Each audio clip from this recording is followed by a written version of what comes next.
people across the board, I don't care who you are, you're only a few days away from burnout. The level of peace and calm that the triathlons gave him was unparalleled. Have you ever been stressed in your life? Of course you have. You're human. You're alive.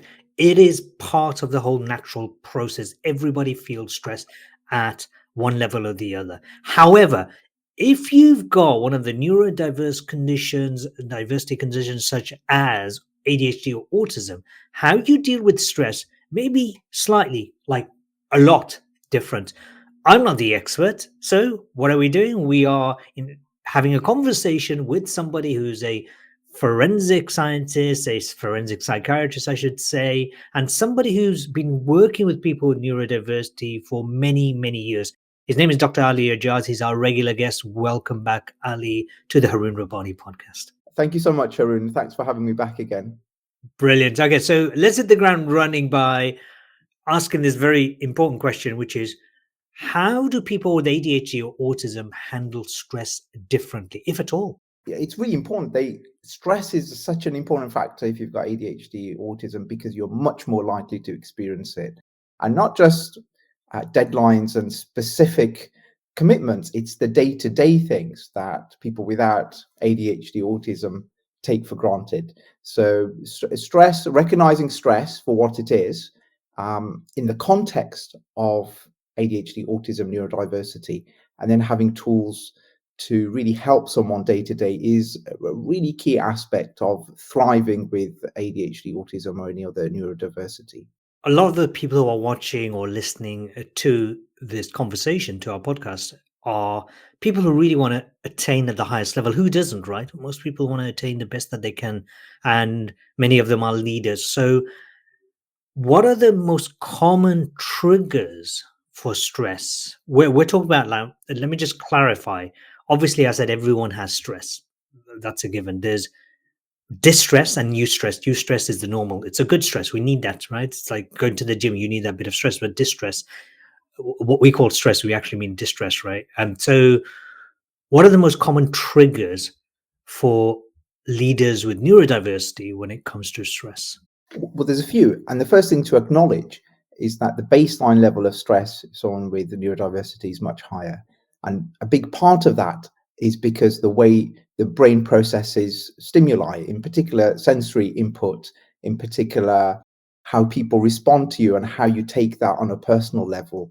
People with ADHD, autism, neurodiversity are a lot more sensitive. So they're really having their brain centers when it comes to the stress response heightened. So it's like a flight or fright response. So on a day-to-day basis, people with ADHD, autism are walking around much more alert, much more vigilant. So their baseline levels are higher. So that's the first thing.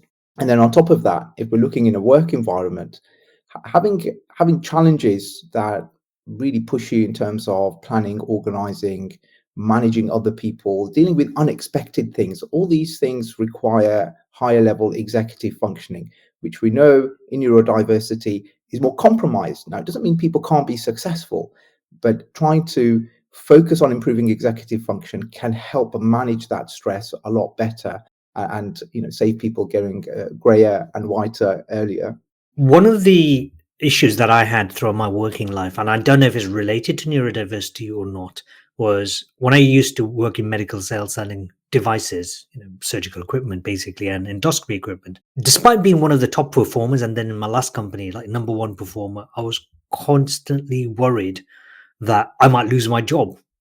I don't know why. It was always in the back of the mind that will never be good enough. Is that, and it might not be, is there anything to do with neurodiversity, or is it just more to do with the way I was raised? A combination of both, but what neurodiversity puts you more susceptible to is having emotional dysregulation. So where you're having exaggerated responses to everyday things, and really exaggerated in a way that's negative. People with neurodiversity, autism, ADHD have a lot more negative self-talk. So you're really primed to interpret things in a negative way, things that happen in life. So thinking about your example and making a mistake, and that mistake being catastrophized to the point where actually I might lose my job, or it doesn't matter how well I've done. If I put a foot wrong, then maybe that's the end. And so that's really related to the emotional dysregulation that people with ADHD, autism are much more likely to experience. So I think that's a big factor. When things don't make rational sense, then that is certainly coming from our cognitive framework. And our cognitive frameworks are affected by our psychology, our upbringing, but also our biology and our brain health. And that's where the neurodiversity perspective comes in from. When it comes to information overload, it's there again for everybody. We're bombarded with billions of pieces of information just going from one place to the other, or even sitting in the house nowadays, actually, including with a phone in our hand. Now, this sensory overload, are there any common strategies that people with neurodiversity can use? And actually, is that even a thing? Do we have sensory overload? Well, it's been more sensitive to sensory stimuli and struggling to process them like non-neurodiverse people. So it's certainly an issue. And in the work environment, it's a big distractor. So one of the reasons why people with ADHD, for example, can't focus on tasks might not be that they necessarily struggle with focus per se, but it's that they have a high level of distractibility. So if there's a bright light, or if there's someone walking by, or a conversation, you're much more receptive to that. And in part because it might be interesting, it might be exciting, it might be more stimulating than the work and tasks that you have. But your ability to self-regulate and manage yourself and say, look, I'm going to focus on this task, and I don't care what else is going on around me. It's much more difficult. So it is a really key aspect to try and manage the sensory stimuli from the environment around you. And there's lots of things people can do. So a very straightforward and potentially very effective thing is using noise cancelling earphones. So when you want to be in the zone with a task, just putting those on and just reducing what's going on around you in terms of sounds can really be a game changer. There are other things like if you're working from home, having some music, some soothing music in the background, or listen to music before a task. And certainly studies have shown that music can help manage mood, can help manage kind of focus by stimulating dopamine. And there's a couple of interesting studies that I saw in the preparation for today, looking at this in particular, so music and cognitive performance. So there's a systematic review, which is the higher level research done by Morris et al. In 2018, and they looked at music, in particular kind of instrumental and low arousal. So we're not talking about Iron Maiden or Nirvana, but kind of low arousal music in the background, really enhancing sustained attention, task efficiency in neurodiverse and neurotypical, so both groups of individuals. So that might be more difficult to do if you're in a big open plan office, but if you're working from home, then it's something that can really make a big difference. You mentioned about having noise cancelling headphones. I'm just wondering, if somebody is an employer and they've got somebody with neurodiverse condition, I think maybe it's a consideration for them to allow their employees to actually wear headphones, especially if they got neurodiverse conditions, or if it actually helps them perform better. I mean, it's in their best interest, right?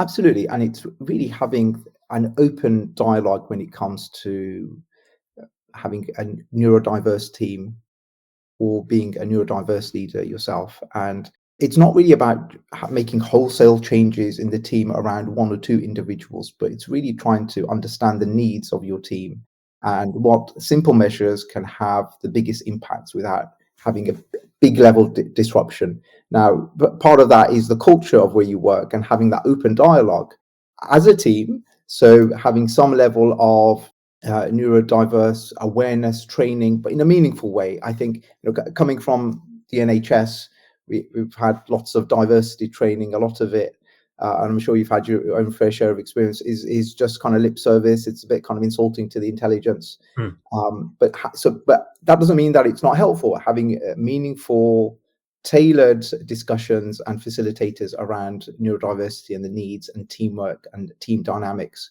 and being able to implement practical strategies. I think it's a key for any team, and it's a key for any leader, in particular if they've got neurodiverse if they've got a neurodiverse brain.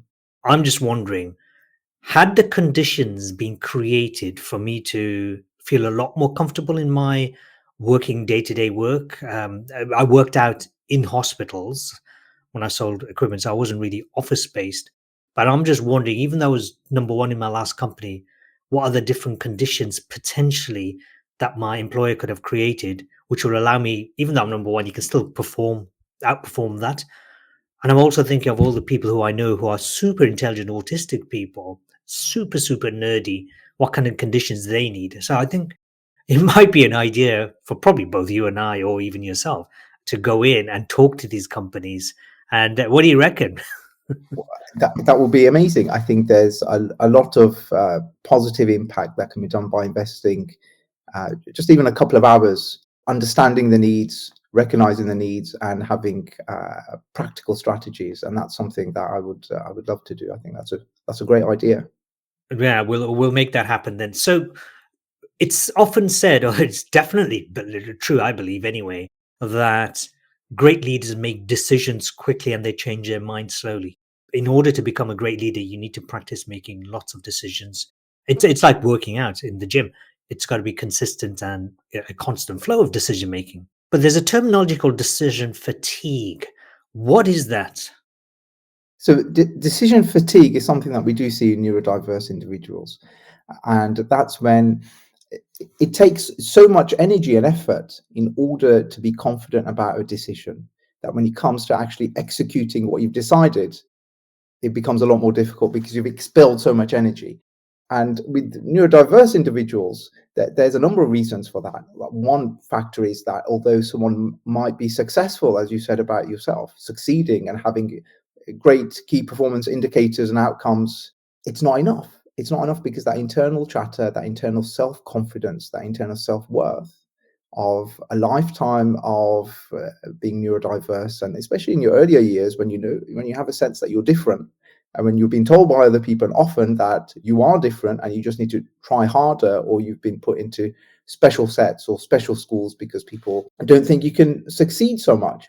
So having all that baggage has a big impact on someone's mindset and the confidence in themselves. And then in the work environment, that extrapolates to confidence in making decisions and trusting yourself. And that's why decision fatigue, I think, is such a plague for a lot of leaders. That on the surface, you're doing great, but when it comes to the amount of effort and energy for the outcome that no one sees, no one sees what's going on in here. No one sees when you're not in the office the amount of energy that's taking, and the time it takes to complete tasks with the fatigue. It's something that I think is a real issue, and that can be solved relatively straightforward. Are there any particular things people can do? Or is there anything that people can do to solve those decision fatigue conditions? There's two main areas that we look at. So it's the internal self. So building up as a leader your own self-confidence and trust in yourself. And that's where things like ADHD coaching or CBT in particular, to really challenge some of these negative thoughts. Some of these thoughts are kind of holding you back, and being able to navigate those to a degree that improves your own self-confidence and improves your own self-worth, and using day-to-day practical examples of what you're experiencing in the work environment is really helpful for that. So that's the relationship with yourself. That's the first thing. And the second thing is your relationship with others and your work environment.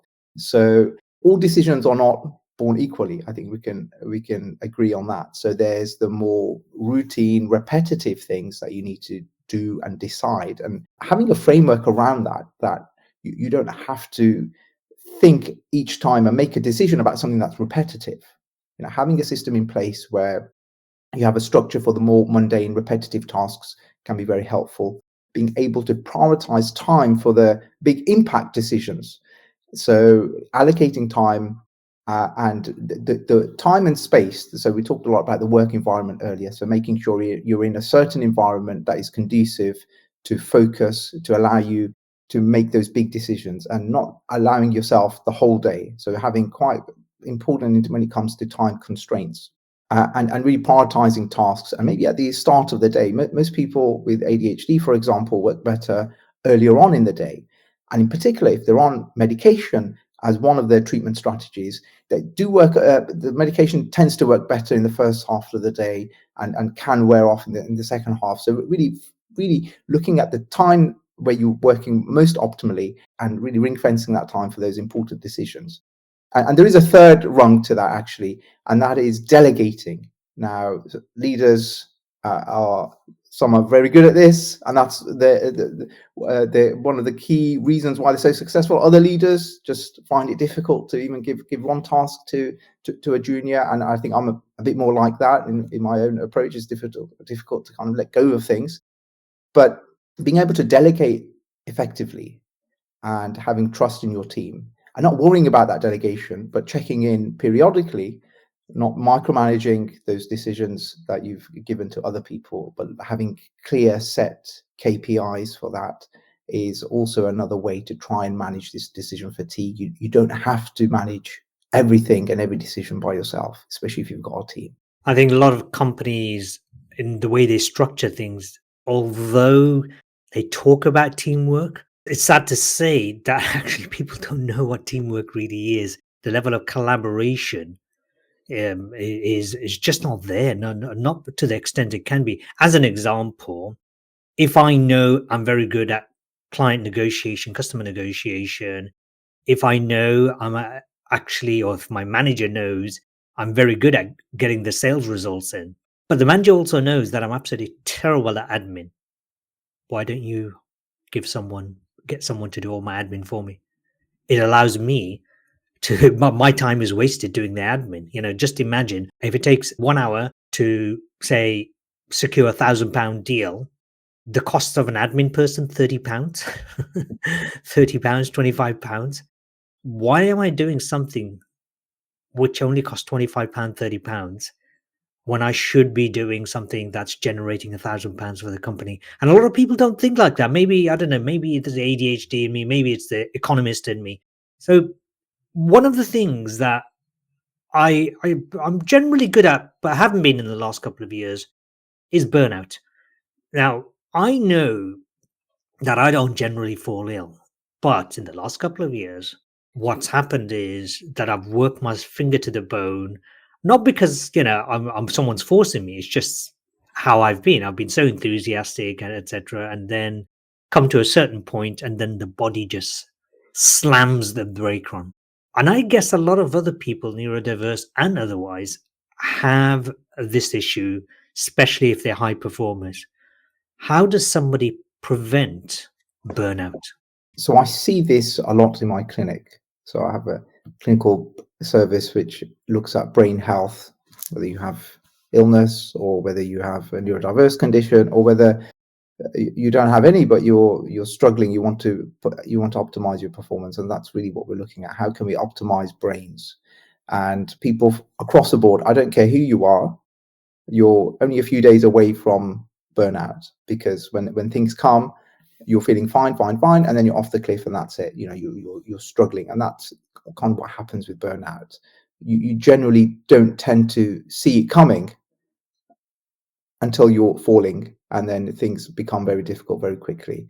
I guess there's two things. There's two things when it comes to burnout. If you're in the midst of burnout, and how to prevent your burnout.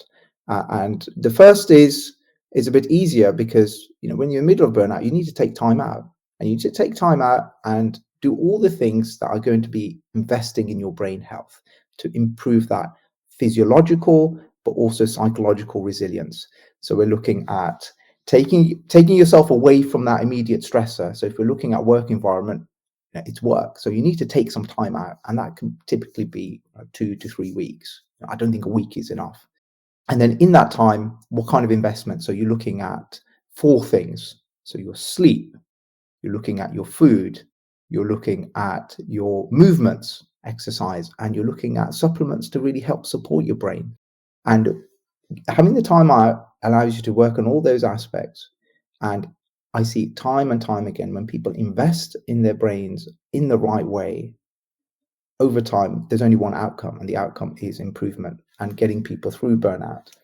As challenging as that might be when you're taking some time out, the bigger challenge is when you go back to the work environment, and how can you implement the strategies that you put in place when you're in the midst of trying to work on coming out of your burnout. And that's a challenge. It's not about doing 100% of what you were doing when you were not working, but it's about doing enough to keep you well. So having either in your work in your work day, having certain tasks and strategies to help with that, but also outside of your work environment, doing things that are enriching in your life, doing things that are pleasurable, but also investing in your brain health in that way. So it becomes a mindset. It becomes a lifestyle. If you want to protect yourself against burnout, you need to be investing in yourself against that. And it has to be a way of life. It's not something you can do piecemeal or a bit here or a bit there. It's not going to work.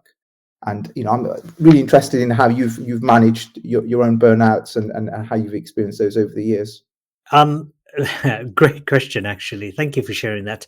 One of the things, believe it or not, it's the little things in life for me that actually make the difference. So as an example, one of my routines, and I may have mentioned it in other episodes, is actually making coffee.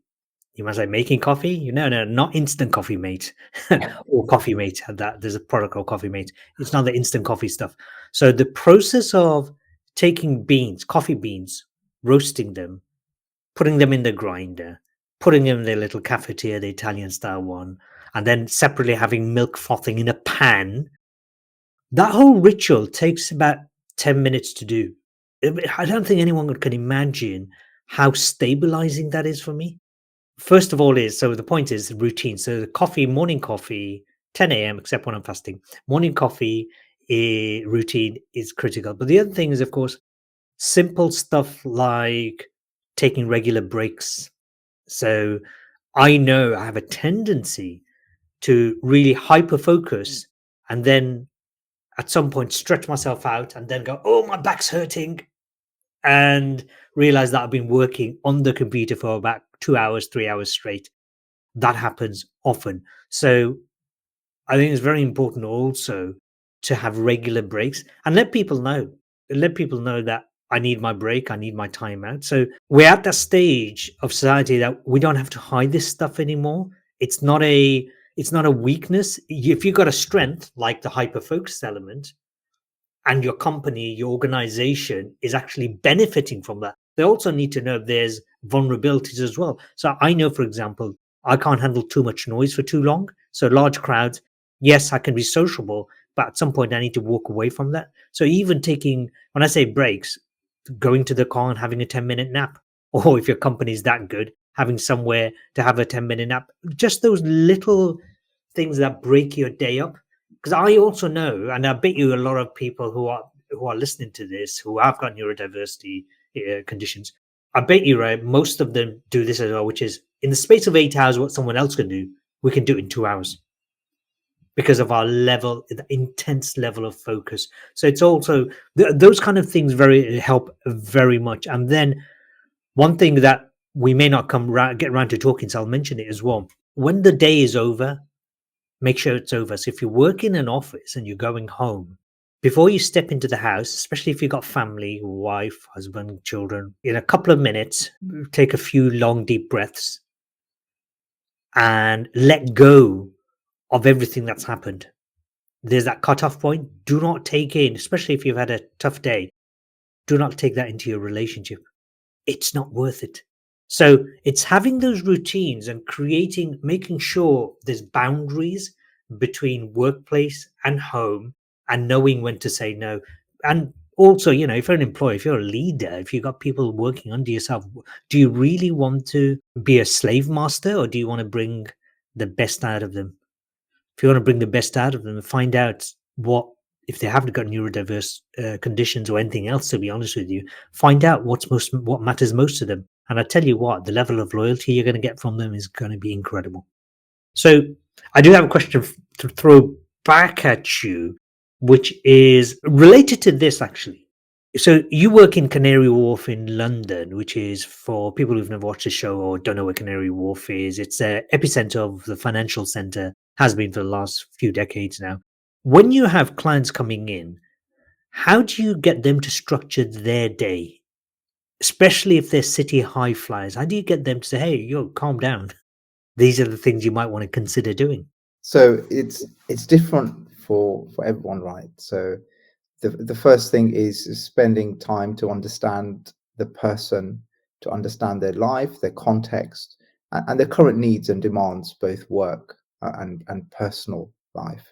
So that's really key, because I can give 20 things to anyone, regardless of what they're struggling with, and I know they will help. But they're meaningless if someone can't implement them because they don't have the time or the commitments, or there's just too much going on to add extra load. So it's really understanding the individual's need. In general, it's really kind of anchoring the day. So what happens when you wake up, and how do you get off to sleep? So that's usually the first point, because regardless of what's going on in your life, if you don't have a sleep routine that is working for you, then everything else becomes a lot more difficult, irrespective of your job and your financial commitments. Your family commitments. You can't be going to bed at 2 a.m. every night and think that you can thrive in life. It just doesn't work. Now, we can probably fool ourselves and think, it's okay. I feel fine. I can only survive on 4 or 5 hours sleep and I'm fine. Maybe for a short period of time, but it will catch up with you. It's not conducive to longer term success. And when we're younger, I think it's safe to say we both past this point now. When you're younger, you can deal with that and tolerate it a lot easier. Getting further on in life, it becomes a lot more difficult. And I've pulled my fair share of all-nighters when I was younger, but I just can't do that now. Just can't do that now. So sleep. So irrespective of what's going on, you need a sleep routine but you're going to bed as early as possible. So any time from 9 p.m. onwards, I think is helpful. Between 9 to midnight, I think midnight is really kind of pushing it, but earlier the better. And you're really aiming for 8 hours sleep, and good quality sleep as well. So how can you safeguard good quality sleep? That's really investing in a pre-sleep routine. So you need to be able to do tasks to help wind down and to help relax. And it's really interesting what you said about not taking work home with you in a way that it's on your mind, in a way that it's affecting your relationships with other people, because it's not worth it. It's not worth it for those relationships. It's not worth it for your sleep. So having things in place to help wind down and to relax your nervous system, because that's the main reason why people can't get to sleep. The nervous system's overactivated. So it's the end and the start of the day. When do you wake up, and what is it that you do first of all, and how do you feel? If you're waking up with good quality sleep that is refreshing, you wake up with more energy, feeling more positive, and you're more likely to do things like go out for a walk, get some sun to help reset your biological clock, or even some daylight. In the UK, we're not blessed with as much sun as other parts of the world. But what do you do at the start and the end of your day? And that's really important. So that's always a good starting point and a critical starting point. And then the rest of it, when it comes to moving, exercise, mindfulness-based activities, which is what you're doing with your coffee, believe it or not. So with your coffee, it's a grounding technique that pulls on the principles of mindfulness. Something that's an everyday activity, but you're just in the zone with it because you love it, because you enjoy it. But you're in the zone with it, which means you're out of the zone of the stress, the anxiety, what have I done? Is it good enough? What do I have to do for the rest of the day? You take yourself away from that, and it does allow you to calm down. So all those different strategies over the course of the day, I will make it very specific for individuals' need. But the start and the end of the day, I think there has to be a consistency across the board with that. You mentioned early on CBT. Can you explain to our audience what CBT means? So CBT is short for cognitive behavioral therapy, and it's really a cornerstone of psychotherapy. And really ways to try and help people overcome challenges that they have in their life. And it's based upon a very basic principle that what you feel and what you think and how you behave are all interlinked. So often, if left unchecked, if we're humans, we're creatures that feel. So if left unchecked, our lives are dominated and directed by how we feel. Now we fool ourselves to think it's the way what we're thinking, but it's really how we feel. So how if you wake up in the morning, for example, and you feel lethargic, low energy, you're much more likely to be thinking negative things, and that's going to impact upon your behavior. So you're less likely to go out for that walk first thing in the morning, or go to the gym, or to eat something that's helping your brain rather than harming it.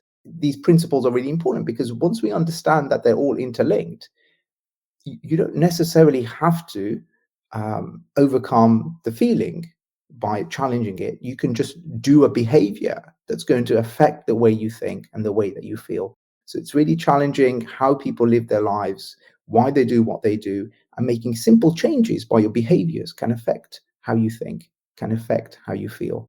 And it's a really powerful tool, especially in the context of helping neurodiverse people thrive in life, but also in the workplace. When it comes to watching a lot of these movies over the years, I used to hear this term about Americans saying that they're in therapy. It's a very normalized thing, and it's like so not a done thing in the UK, but it is becoming more and more popular. Is coaching or CBT or any kind of therapy, you've already mentioned CBT for sure, are they useful for managing stress over time? Or is it just like, okay, go to one class and you're done? I think it's really important. I think the more commitments you have, the more responsibilities you have as a leader in the workplace. Having in inverted commas, coach, but it's really someone who can help identify issues and help you problem solve. And as a great leader, you're very good at doing that for other people, but less so for yourself. And it goes with everyone. We can all give great advice, but taking our own advice, we're all generally terrible at doing. So I think it's a key aspect. Really, it's a type of investment where you're connecting with someone in a non-judgmental environment with the sole purpose of you succeeding. And as a coach, you only have one objective, is to find solutions for the betterment of your client and for them to become even more successful and to overcome barriers. So it's a very clear relationship, and it's unambiguous of what it is that you're trying to achieve with something like a coach. People call it lifestyle coach, behavioral coach, ADHD coach. It's really someone who can connect with you, understand, and help you trouble solve to achieve your objectives. Now, I think this will help anyone in life, but in particular, if you're a neurodiverse leader and you want to get to the next stage, I think it's a really important aspect. So I've got a friend of mine, a colleague of mine, who coaches just entrepreneurs who've got neurodiverse conditions. And one of the biggest issues they've have, these entrepreneurs, especially the smaller businesses, is imposter syndrome. But one of the things I also think affects a lot of CEOs of larger organizations is this. First of all, these people have got to the top CEO level because they're self-starters. They just get on with things and they're great delegators. However, one of the things that most people aren't aware of, but I am because I speak to them all the time, is the level of loneliness. It's a very isolated place to be. So I think what CEOs, chief executives, leaders, founders need to realize is that, for example, in the world of sports, whether you take boxing, Mike Tyson, Muhammad Ali, UFC, tennis, you go across the board. If you look at the highest performing achievers, every single one of them have got performance coaches or some level of coaching. Especially when you're at the top, it's not that you need them to be there at your side holding your hand. It's those moments where you've just lost your way. That's when they're the most effective. But you can't wait to turn to someone when you've lost your way. You need them on constantly, on your side. So You mentioned earlier on about my coffee routine being a mindfulness technique, mindfulness I'm practicing. What other mindfulness techniques would you recommend to your clients to perhaps inculcate into their life so that they can manage their neurodiverse condition? So there's some very simple things that can be done in the workplace. Something that I recommend everyone practice is a type of breathing. So deep breathing or box breathing. These are ways to try and ground yourself in the moment to help relaxation. And we know that deeper breathing exercises stimulate the vagus nerve, which is one of the key modulators of our emotional anxiety center. So it has a calming effect. So deep breathing for a few minutes. If you've never done it before, a few minutes is probably more than enough. And it's really building up to 5-10 minutes over time. There's other body scanning techniques that you can do where you start off from the top and scan down different aspects of your body and tell yourself to calm and to relax and to check in with your arm, your chest, your back, your legs, your feet, and you do that over a few minutes. That can be really helpful. There are guided meditations that you can do 5-10 minutes, like the Calm app or Headspace app, and there's so many out there. Find one that you like. So these are very small techniques that you can do within your working environment, and there are other kind of commitments that you can do, like yoga or Tai Chi. These are things that you maybe in your lunch break or before or after work. Again, these are practices that put you into certain psychological states which are calming, which are the antithesis of the busy, challenging work environment. So it's really trying to give you a balance, or more of a balance, in quite an unbalanced world. And it's not about doing things 50-50. It's about countering the stress enough. And what's enough for you is different to what's enough for me, is different to what's enough for the viewers and the listeners of this podcast.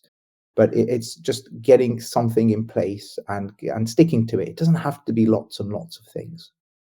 One of the big issues for someone who's very busy, especially got a busy mind, they're always going to be busy because we have that tendency to fill the vacuum. They don't get started because there's always something that comes up. And so over the last, I would say more than a decade now, I've been running retreats, and this is not for neurodiversity, but general retreats, which involves everything that you've just said, different meditation, breathing techniques, yoga, all of that stuff and other techniques. I'm just wondering, is it worth doing one specifically for neurodiverse people? What do you think? I think that would be a fantastic idea. I don't think there's anything out there. If you look, there's nothing specific that tailors these approaches for neurodiverse people, and I think it'd be a game changer. I really do, because it's not necessarily that this is some hidden science that we've got, but tailoring it through a combined experience of working with people and understanding people who come from neurodiverse backgrounds is really the catalyst that you build that connection with something. It has meaning.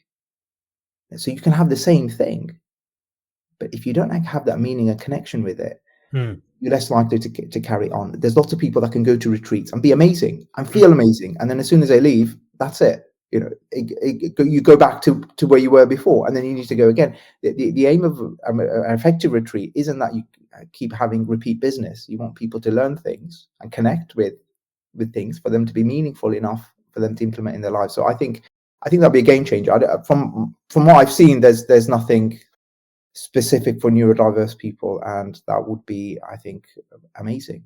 Okay, right. It's got to be done then. So Yeah. a good friend of mine, and I've been away, her name is Lisa, she talks about journaling. You're a scientist. Are there benefits to journaling for people with neurodiverse conditions?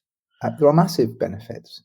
So one of the obvious benefits is being able to get things from a busy mind down onto paper. So you're really extracting it and you're putting it somewhere away from just your mind, and that act in itself can be very sacred, or feel sacred for a lot of people. And If it's something negative, what can be more cathartic is that you then rip the paper up, you screw it up, you can burn it, or you can throw it in the bin, or dispose of it in a way that actually adds an extra level of benefit if there's lots of negativity there. But that process of it's like a decontamination, it's offloading is very beneficial, and it's a type of mindfulness. And we know that mindfulness per se, so if you take it as a general rubric, that there's lots of science that supports the benefit of mindfulness-based activities, which journaling is one of them, in people who are neurodiverse, to improve functional outcomes like workplace productivity. It's very clear. And there was a systematic review from 2020 by Ken Cross and Miller, and I'll give you the link for this. And that showed massive improvements with mindfulness-based interventions on attention, emotional regulation, task performance in people with ADHD in the workspace. And it looked at 10 individual studies and put the results together with this particular outcome. And that was in the Journal for Attention Disorders. The science is very clear, and what might seem quite soft can be very, very powerful. And it's about shattering those myths and those misconceptions, because all we're interested in about is helping people succeed and thrive. Music therapy and art therapy, talk to us about that as a form of strategy to help people with ADHD and autism. Well, talking from my own personal experience, music has been a big part of my life, and I've never really understood why until, I guess, more recently. I was having a conversation with my sister, and it kind of dawned on me. I was giving her some good advice about how to manage stress and mood, and I was talking about music, and then it kind of dawned on me that actually, music is a regular feature of my day, and I find that it is very conducive to helping me channel stress away. So whether it's something that's high energy, for me in particular, that kind of helps take that stress away, that kind of resonates with it and then takes it away, or it's something that has a special meaning or a particular meaning of a certain time in life where things were perhaps not as stressful, when things were a bit easier, where people that you've lost were around you. And I'm a child of the 90s, a teen of the 90s, so anything from the 90s, so bands from the 90s and music from the 90s really kind of connects with me. And I think that's why it takes me to a place that was full of fond memories. So I don't think this is specific to me, and I think the power of music is very expansive, and it will have different meaning to different people. But overwhelmingly, I think there is a benefit in it, and we do a lot of things without thinking about it. And I think if all of us take a step back and think, well, what music do I listen to? Why do I listen to it? And when do I listen to it? And I think it'll become clear in terms of the value of music in people's lives. If you're someone who doesn't have it, I think it's a great tool and strategy to have in place, because the joy and pleasure that we get as human beings from music, I think very few things can come close to that if you tap into something that connects with you. What about art therapy? I think art therapy is similar to when we were talking about journaling. So it's about getting things down from your mind onto paper, but it adds a dynamic of creativity. So instead of using text, you're using design, and we all have a creative side to us.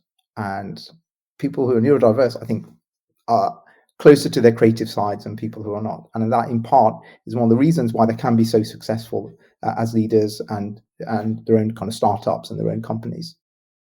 You need a lot of creativity. And so it's tapping into that creative side, that when we're working, when we're under pressure, we're less likely to be creative in that way in general, because the pressures are there. We don't have that relative luxury. So being in a space where you can psychologically offload and also tap into that creative space, can be very powerful. And there is no single panacea of, you do this one thing and it will get you where you need to be. It's about doing enough of the things that you have interest in, that you can resonate with. And whether it's 2 or 3 or 4 things in the week that you're not doing now can make a massive difference. And so art therapy I'm a big fan of. And again, there's a lot of scientific literature out there supporting the benefit of art therapy, and it's one of the reasons why it's there in the NHS. We look at one of the services offered for inpatients, for people who are struggling with their mental health. Art therapy is certainly there because the evidence really is very clear. When somebody is going through the process of creativity, what happens to the brain? Which part of the brain is being fired up, lit up? So you're really tapping into the more primitive part of the brain, that is where the emotional centers are. So if we want to separate, for simplicity's sake, you have the rational brain and then you have the emotional brain. The creative energy is coming from the emotional brain. And so the emotional brain can be helpful, but also it can be a hindrance. So if you've got someone who's neurodiverse, if we're talking about sensory overload, if we're talking about emotional overload, emotional dysregulation, it's that emotional part of the brain that is working overtime. So my views is, when you're tapping into the art therapy creative side of things in that emotional brain, it's a way of trying to regulate those heightened emotions away from a place of fight or flight and channeling it into something a lot more productive. And when the emotional centers are calmer, then our rational brain can start to work more, and we can feel more on top of things, and we can feel more settled and more regulated. So that's part of my understanding around why creativity and art therapy is so powerful in people with ADHD and autism neurodiverse in particular. When I was 14, I used to work full time for my dad, and I needed a way out of the takeaway. 7 days a week, I was working in the evenings. I saw a Kung Fu school open, and I joined that Kung Fu school. Initially, once a week, I'd go, then eventually twice a week. And then in due course, I was there 7 days a week. And it did me a hell of a lot of good. Now, obviously, when you're a teenager, you can create that kind of time and space. However, as a grown adult, as a mature, middle aged grown adult, first of all, I can't train every single day to the extent that I used to because my body hurts. So, somebody with ADHD who is a grown adult, what amount of exercise should they be doing? How beneficial is it, really that beneficial for people with ADHD and autism? What are your thoughts? So the first thing I'd say is that when I'm assessing people with ADHD, sometimes it's their level of exercise that they're doing that is the biggest sign. So I'll give you an example. There was someone, a doctor actually, I assessed recently, and he told me that he got burnt out from work, themes we've been talking about today. And in his 7 days off, he did 7 triathlons in 7 days. And I asked him, that's the last thing I would expect anyone to do when they're burnt out from work. Why couldn't you just rest? And he told me that the level of peace and calm that the triathlons gave him was unparalleled. And it's very striking. I hear this over and over again in a subset of people who find exercise to be a type of self-medication, a self-therapy for their ADHD. It's also there in people who do Ironman, Ironwoman, Ironman, Iron person competitions, that these are intense feats of human accomplishment. But they do 1, they do 2, they do 2, 3, 4, 5. And what is it about someone who's driven to do that? People with ADHD in particular find that the intensity of exercise can be really beneficial to help brain health, mood regulation, focus, attention, stress management. These are extreme examples. Not everyone has to be a triathlete, or do Ironman competitions, but it does drill home the message of just how important exercise is for ADHD and neurodiverse brains. What the research shows in terms of the average average neurodiverse person, how can exercise help them? We are looking at 4 to 5 days of 30 to 40 minutes of medium to high intensity exercise, and in particular, resistance training. So that's what we're looking at, 30 to 40 minutes, 3 to 4 times a week of medium to high intensity exercise. And over a period of 8 weeks, the research has shown that core features of ADHD improve over that time.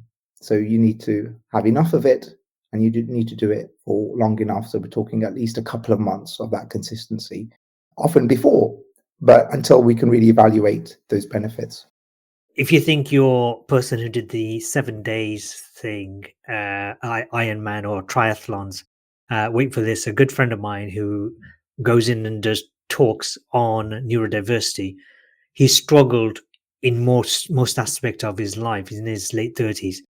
He's got autism and ADHD, and he's done, if I'm not mistaken, I think he's done 73 triathlons in 75 days. So he holds a Guinness Book of Records for that.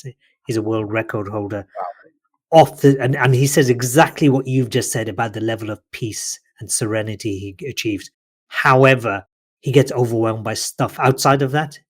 It's very easy to overwhelm him. Perhaps I should bring him on sometime, maybe have a therapy session live with you present.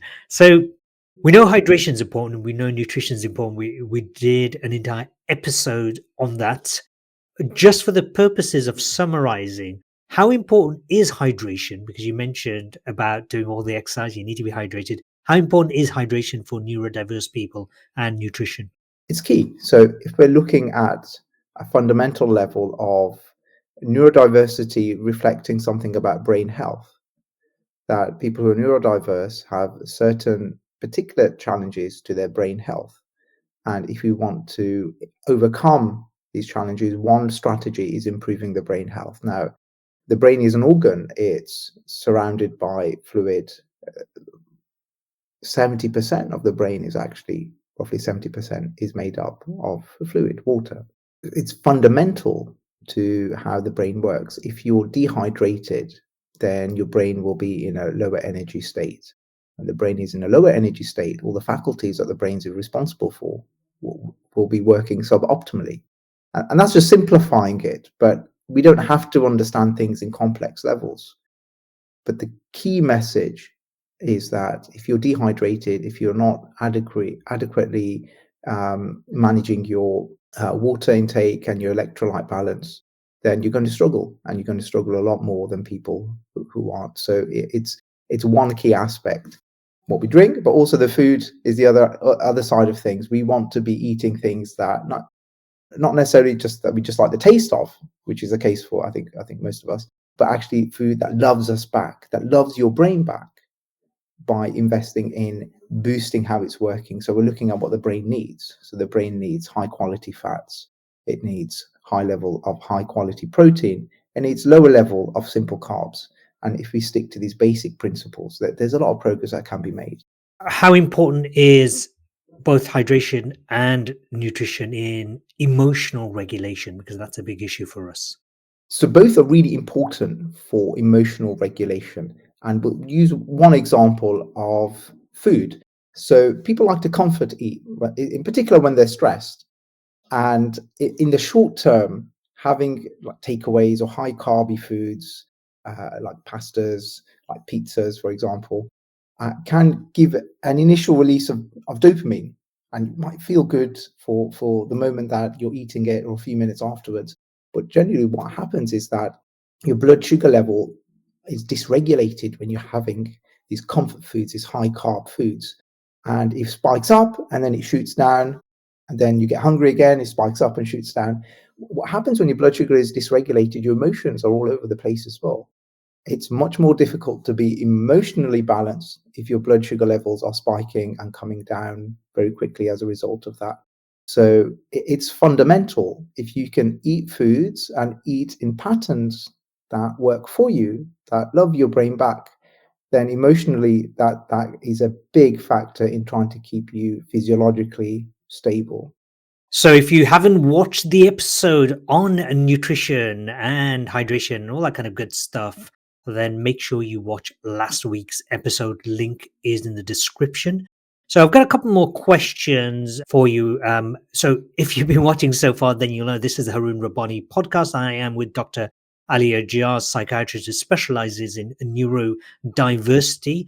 You can get in touch with Dr. Ajaz, or if you want to have a session with him, you want to consult with him, then all the details are below in the description. Supplements, we talked about that in the last episode, but is there a specific supplement to manage stress, particularly for neurodiverse people? So if I was to recommend one, it would no doubt be a high quality multivitamin. And the reason for that is the multivitamins contain micronutrients like vitamins and minerals, which are essential for your brain to function optimally and for all your organs to function well. When you're stressed, you burn more nutrients. You're in a nutrient deficit. When you are stressed, you're less likely to eat nutritious food. So then you're also more likely to be in a deficiency when it comes to nutrients. The science is very clear. People with ADHD and autism are much more likely to be nutrient deficient. And when you add nutrients in, you're giving the brain what it needs to work well. Nutrients are required for every single metabolic process. They're cofactors for enzymes. So if your brain is struggling, like neurodiverse brains in certain domains, you can physiologically help improve the health of your brain by having and supplying the brain with the nutrients, the ingredients it needs to work well. When the brain is deficient of nutrients, it's less likely to make energy and it's less likely to function in an optimal way. Overwhelmingly is what I recommend as one nutrient. Often it's a combination, but if there's one, then it would be high quality multivitamin. And I'm very particular, very fussy when it comes to this. You may be pleased to know. So there's only one that I recommend. It's a certain brand by a Canadian company called Hardy Nutritionals, and it's a daily essential nutrients. And it's a very credible company. It's been going for about 30 odd years, and it's the most researched in terms of clinical trials micronutrient formulation, and that's very important for me. But not only is it well researched, in my own clinical experience, I see a big difference in people managing stress, emotions, sleep, ADHD symptoms, and a whole range of other things, including anxiety. So that is the one that I recommend. And I'm working with Hardy's Nutritionals, and there's a version of that I brought over to the UK, and you can see it at brainwealth.co.uk, and that's the same formulation, but a lot more accessible to people here in the UK. So once again, the link is in the description. So one final question. What are the kind of habits people can develop besides the stuff we've covered? So sleep is a very good one, of course. What are the habits that they can develop to develop their resilience, to improve their resilience? So resilience, we've spoken a lot about what someone can do in terms of their individual habits and what they can do in terms of their individual physiology and psychology. The thing that I would add that we haven't covered is the social aspect, so the relationships. It's very difficult for people to improve resilience if they're surrounded by negative people. They're surrounded by people who are always putting them down or challenging or stern or criticizing. It's very difficult. Everything that you're doing, the investment is limited, mitigated by your social networks. So really looking at the people around you and the people in your lives. And if it's not working, I don't care who it is. If it's not working, if it's a relative or a friend or a sibling, it's good to try and maintain relations. But if it's not working, it's not working. You need to prioritize yourself and you need to be more selfish. And I think that is the key. You're more selfish on the things that are going to be helping you, and relationships is fundamental. And it's perhaps not something that can happen overnight, but in the medium to longer term, making those changes in the people that you surround yourself with is really key for longevity of resilience, because negative people will wear on you, and if you can minimize that or remove people at an extreme, then that I think is overwhelmingly one of the biggest, most important factors for longevity of resilience that you've developed through the individual habits that we've discussed today. This has been always an enlightening conversation. Having you here on the podcast, Ali, thank you very much for joining us once again. For viewers and listeners, if this resonates with you, make sure you comment, like, share. We're looking forward to that. And it's important as well that if you have an issue, you got a therapist here, a psychiatrist, someone who's medically trained to actually help you. So if you do have a question, make sure you put your questions into the comments below. Otherwise, make sure you join us for the next episode of the Harun Rabbani Podcast with myself, Harun Rabbani, and Dr. Ali Ajaz. Thanks for watching. Bye for now. Okay, I'm not going to end it now because this is because I'm going to ask you this one question I wanted to ask you. Give me a second. 1786. Oh no, I'll have to ask you separately. Something about. Just give me a second. Sorry. Yeah, there was a friend of mine called Michelle, and it's only to draw the attention. I mean, she's a good marketeer. That she had. She posted about medication the other day. Let me read it to you. So, what she posted? Oh man, she's posted it into a group. I won't find it now. Did I send you a message at all from Michelle? Or maybe it was a voice message. I don't know. 10 a.m. No, Can't see a text. Oh, unless I hold on. Unless I sent it through TikTok. Just bear with me a second. Okay. So here we go. I'm going to ask you this question right here. Dr. Ali Ajaz. So one of my good friends asked this question. I've had a fairly extreme manic reaction to the 2 ADHD meds I've tried. She's going to try the non-stimulant one, but the trip on the very minimum dose has been really, really scary. What are your thoughts? And what would you advise someone like that? So I guess the first thing is that, in my experience, medication can be helpful for the majority of people.